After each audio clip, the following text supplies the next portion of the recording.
हमारी पांचों बसें भारतीय सिंधु दर्शन की 1, 2, 3, 4, 5 गुरुद्वारा पत्थर साहब लेह लद्दाख से 25 किलोमीटर पहले आ चुकी हैं।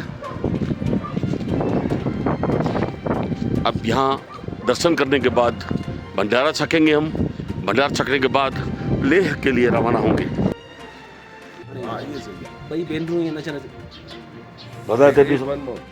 बौद्ध मंदिर और जबरदस्त माहौल पीछे देख रहे हैं।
कारगिल ये भी पाकिस्तान ने ऑक्यूपाई करके रखा था। इंडियन नेवी द्वारा लास्ट में यहाँ पे ऑपरेशन लॉन्च किया गया। उस ऑपरेशन का नाम था ऑपरेशन तलवार। ये जो कारगिल वॉर 1999 एक्चुअल में शुरू हुआ था बटालिक से 2 मई को और कारगिल में आके 26 जुलाई को ये वॉर खत्म हो गया। कम से कम इंडियन आर्मी को 3 महीने का समय लग गया। पाकिस्तान ने जितना भी जगह जमीन पोस्ट ऑक्यूपाई करके रखा था इंडियन आर्मी ने 3 महीने के अंदर। बोलना बहुत कम होता है। मैं आप लोगों को यहाँ पे फोर्स नहीं कर रहा हूँ, मैं आप लोगों को यहाँ पे जबरदस्ती नहीं कर रहा हूँ कि भारत माता को जोर से बोलिए, भारत माता को ऊंची आवाज में बोलिए। मैं आप सभी से विनती करता हूँ इस भारत माता को हमेशा ऊंचा रखिए। हम लोग ही बोलेंगे, पाकिस्तान आके यहाँ पे नहीं बोलेगा, चाइनीज आके यहाँ पे नहीं बोलेगा। हम अपनी इन वीर शहीदों को यहाँ पे भारत माता के साथ सलाम किया जाता है, माता टिक के सलाम करता है, जिसकी वजह से हम लोग चैन के नींद सो पर आए। बाहर वार मेमोरियल बना हुआ है, उस वार मेमोरियल के अंदर 1197 शहीदों का नाम लिखा हुआ है। उसको हमेशा अपने दिलों में रखता है, उनको हमेशा दिया जला के रखता है, उनको हमेशा परेड किया जाता है, उनको वेपन के साथ सलामी दिया जाता है। यहाँ पे हम लोग भारत माता के साथ सलाम करते हैं। अभी आप लोगों ने नाम सुना कैप्टन सौरभ कालिया, 10 जवान के साथ इंडियन आर्मी द्वारा पेट्रोलिंग के लिए भेजा गया था। एक भी जवान वापस नहीं आया। सभी जवानों को पाकिस्तान ने जिंदा बंदी बना के ले लिया और उन जवानों के साथ वो वाला हरकत किया जो हम कभी सोच भी नहीं सकते हैं। 9 जवानों को 3 दिन के अंदर गोली मार के शहीद नहीं किया गया था, सभी जवानों को पाकिस्तान के अंदर काट काट के शहीद किया गया था। कैप्टन सौरभ कालिया को उन्होंने 22 दिन जिंदा रखा, 22 का 22 दिन टॉर्चर किया उन्होंने वहां पे। सबसे पहले टॉर्चर करते समय कैप्टन सौरभ कालिया की बॉडी को पूरा सिगरेट के साथ जला हुआ था उन्होंने वहां पे। 10 दिन के अंदर उसका जिंदा 10 नाखून निकाल दिया उन्होंने, उसका दोनों आंखें निकाल के, उसकी कान में इतना बड़ा रॉड लाल करके यहाँ निकाल के, उसकी बॉडी को 8 हिस्सा बना के पीसेस करके यहाँ पे भेजा जाता है। हम उन शहीदों को यहाँ पे सलाम करते हैं जो हमारे लिए शहीद हुए, इस देश के लिए शहीद हुए।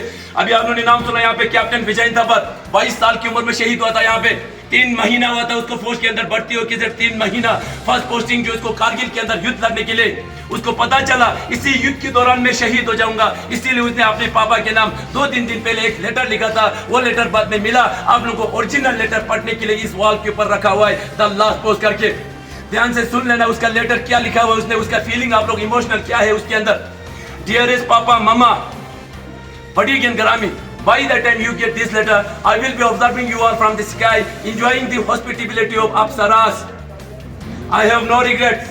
In fact, even if I become a human again, I will join the army and fight for my nation. If you can, please come and see where the Indian army fight for your tomorrow. As far as this unit is concerned, the new job should be told about this sacrifice. I hope my photo will be kept in the alpha company मंदिर with कारनी माता के साथ उसका photo लगाने के लिए बता रहा है। Whatever organ can be should be taken done, उसका जितना भी organ जो था उसने पहले ही पूरा डोनेट कर दिया था। Contribute some money to orphanage and keep on giving 50 rupees to Roxana per month and meet Yogi Baba. Papa, you should feel proud. Mama, so should you meet. उनकी एक गर्लफ्रेंड भी थी, उससे वो बहुत प्यार करते थे। आई लव हर बोल के लेटर के अंदर लिखा हुआ है, उसका नाम हटाया गया है। मम्मी को बता रहा है आप आखिरी बार जाके उनसे पक्का मिलना बोल के। लास्ट में उसने एक अच्छा सेंटेंस लिखा हुआ है, forgive me for everything wrong I did. अब वो 22 साल की उम्र में क्या गलती कर सकता है? 22 साल की उम्र में उसका जीवन स्टार्ट ही था। 22 साल की उम्र में इस देश के लिए शहीद हुए। इन शहीदों को हम यहाँ पे सलाम करते हैं। आज के दिन आप सभी लोग हमारे इस हॉल ऑफ फेम में आने के बाद हमारे इन वीर शहीदों को याद किया, इनको सम्मान दिया, इनको रेस्पेक्ट किया, उसके लिए मैं आप सभी को दिल से मैं धन्यवाद बोलता हूँ। यहाँ तक मेरा कारगिल का ब्रीफिंग जो समाप्त हो जाता है। Thank you. जय हिंद। जय हिंद। लगेगा सबसे पहले लद्दाख को लद्दाख क्यों बोलता है? ध्यान से सुन लेना। इस लद्दाख के अंदर आने के लिए आप लोगों को सिर्फ 2 ही रास्ता मिलेगा। या आप लोग आते हैं मनाली से, या आप लोग आते हैं कश्मीर से। मनाली से आते समय आप लोगों को रोहतांग बरालाचा पास करना पड़ता है। अभी वहां पे रोहतांग पास नहीं करना पड़ता है, वहां पे अटल टनल बना हुआ है। से कैप्चर हुआ जमीन है, इंडियन आर्मी ने कैप्चर किया था, इसीलिए हम उस चीज को देखने के लिए जाता है, लास्ट विलेज को देखने के लिए जाता है। अब आता है आप लोग सियाचिन। सियाचिन बोलने से बहुत आसान होता है, वहां का टेम्परेचर अभी इस टाइम -50 डिग्री है। दिसंबर जनवरी में -70 डिग्री जाता है। उस -70 डिग्री में मैं अपने 22 साल की सर्विस में 3 बार ग्लेशियर कट के आ चुका हूं। तो आप लोगों को पूरा ग्लेशियर के बारे में यहाँ पे ब्रीफिंग मिलेगा। भारत माता की जय। भारत माता की जय।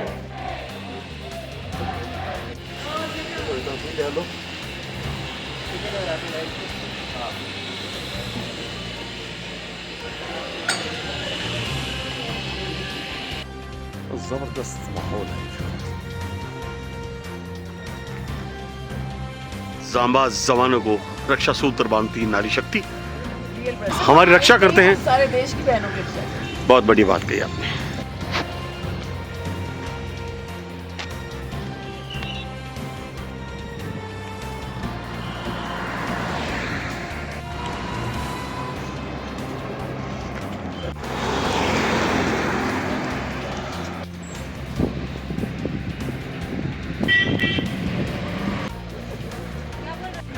चौकसी मोंटेसरी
सीमा प्रहरी को रक्षा सूत्र बांधती नारी शक्ति, युवा शक्ति।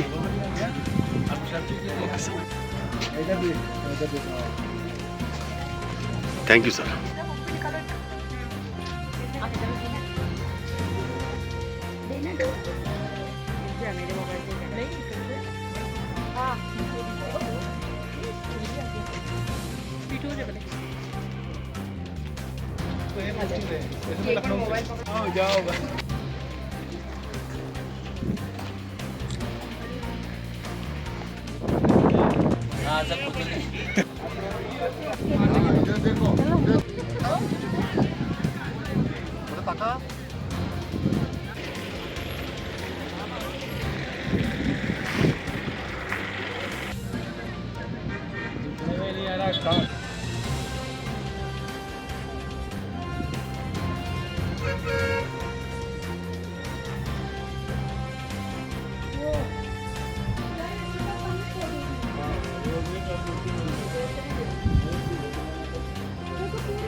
लाईव्ह